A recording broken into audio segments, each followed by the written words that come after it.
Hello and welcome back. Today, we're going to explore a question that so many English learners have asked themselves at some point. Why am I not improving in English? It's a frustrating feeling, isn't it?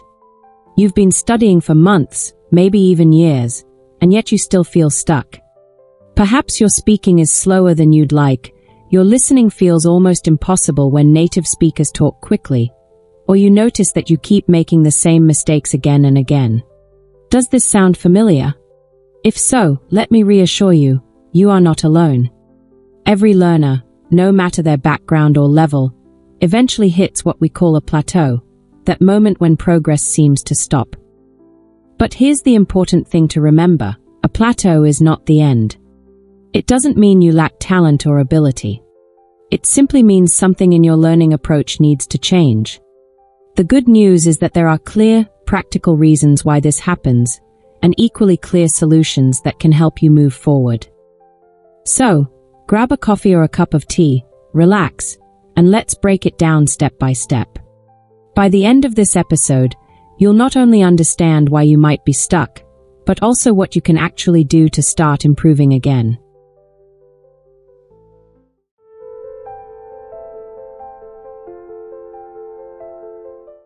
Let's start with one of the biggest misconceptions in language learning, the idea that more time automatically equals more progress.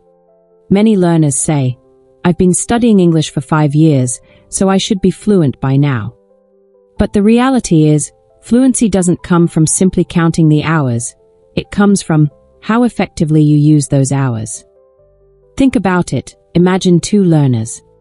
Learner A spends 1 hour every day reading grammar explanations or memorizing word lists. It feels like study, but it's mostly passive.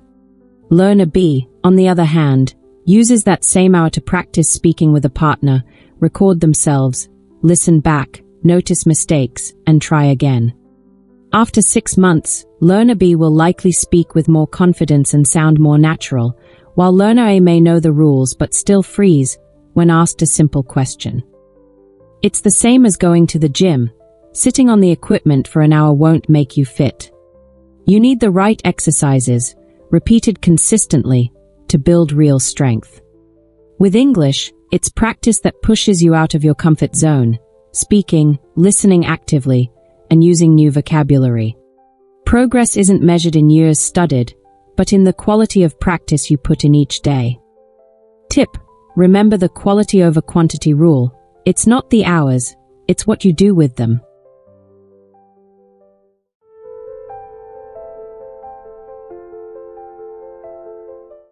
Another huge reason learners don't improve is fear, the fear of making mistakes.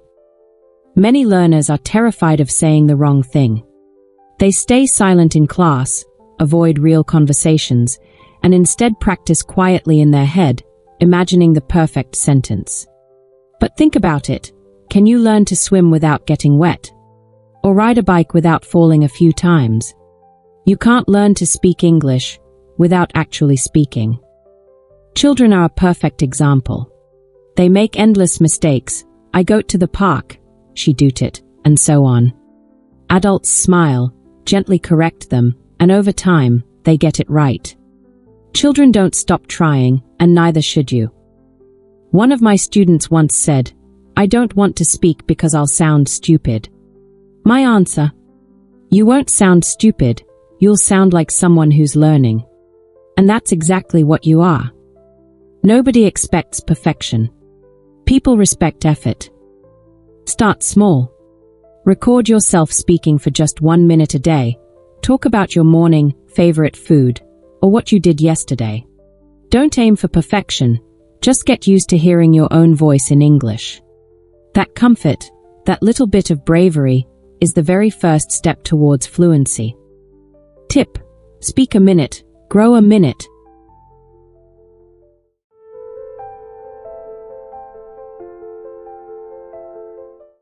Now let's talk about comfort zones, because they are sneaky. At first, it feels nice to stay where things are easy and familiar. But comfort zones don't lead to progress. Many learners repeat the same habits for years. They rewatch the same TV shows, reread the same books, or only practice with friends who already understand them well. And while that feels safe, it's not real growth, it's just recycling what you already know.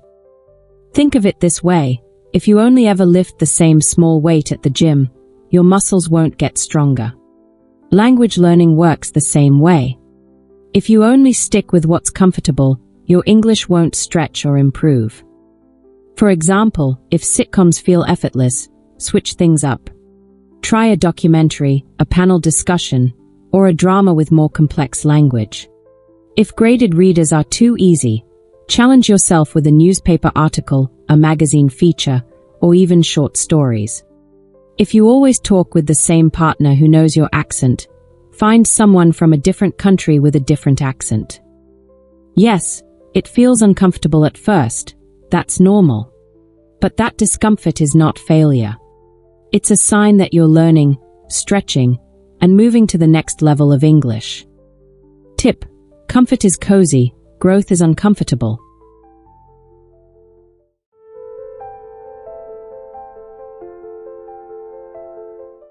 Another big reason progress feels slow is inconsistency.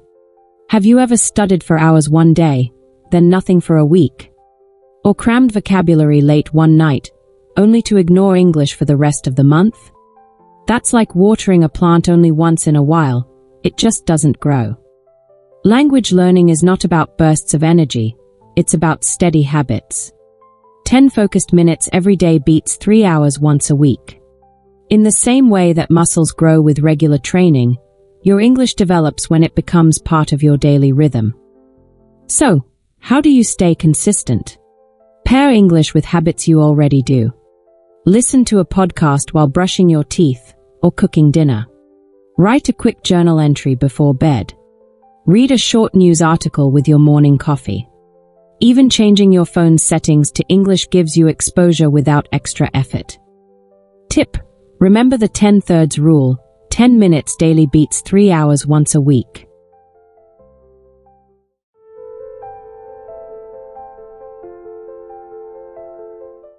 Let's talk about one of the biggest game changers in language learning: the difference between passive and active learning.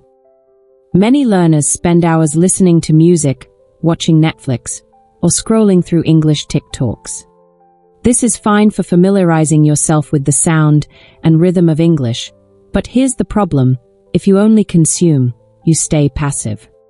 You might recognize words or phrases, but when it's time to speak or write, they don't come out. Active learning, on the other hand, means taking what you learn and doing something with it. For example, watch a Netflix scene, then pause and repeat the lines out loud. Copy the pronunciation and intonation. Read an article, then summarize it in your own words, either in writing or aloud. Learn a new word and use it in at least 3 different sentences: one formal, one casual, and one creative or funny. Have you ever watched a series but couldn't repeat a single sentence? That's passive learning in action. Active learning is what bridges the gap between knowing and using. Tip: see it, say it, use it. That's your formula for active learning.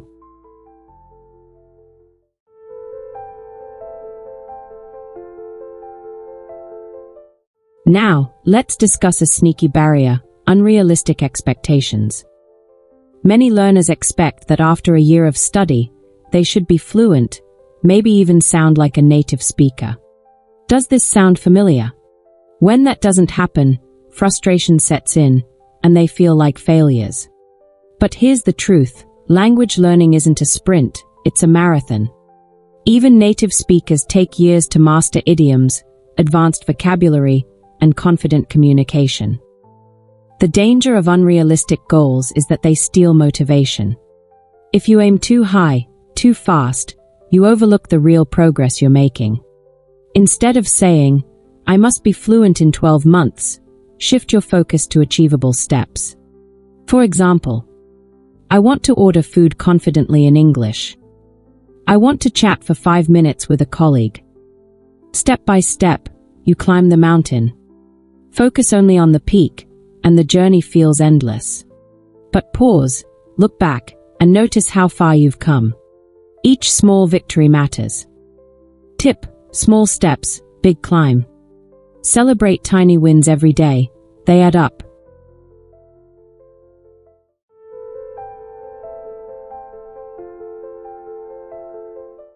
Finally, let's talk about personalization, one of the most overlooked ways to improve.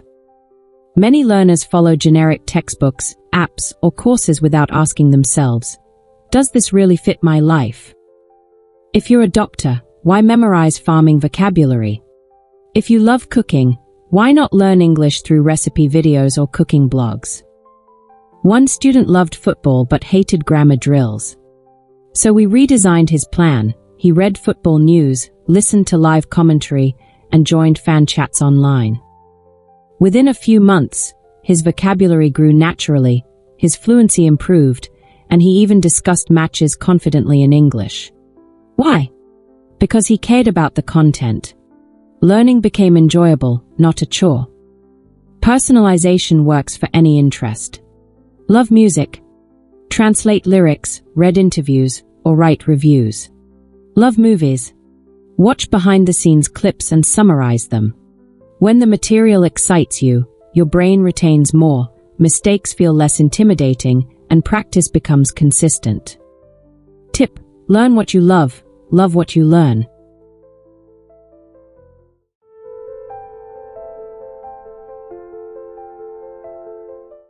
So, let's wrap this up. Feeling stuck in English doesn't mean you're bad at languages, or that progress is impossible. It simply means your approach needs a tweak. Perhaps you've been too passive, hiding in your comfort zone, expecting instant fluency, or following materials that don't really interest you. These are common pitfalls, and the good news: they are all fixable. The solution is simple in principle, though it requires dedication. Be consistent, be brave, and personalize your learning. Make mistakes proudly. Each error is a lesson. Challenge yourself with new materials, accents, and topics that feel slightly uncomfortable. Every small step counts. A 5-minute journal entry, a short conversation, or summarizing a news article in your own words, it all adds up. Tip: daily effort is more important than occasional perfection. Next time you think, why am I not improving in English? Reframe the question, what can I do differently today to get better tomorrow? Shift your focus from frustration to action. Language learning is a journey, not a race. Remember, every word you speak, every sentence you write, and every time you try, that's real progress. Keep moving forward, stay curious, and enjoy the adventure. Improvement will follow, naturally.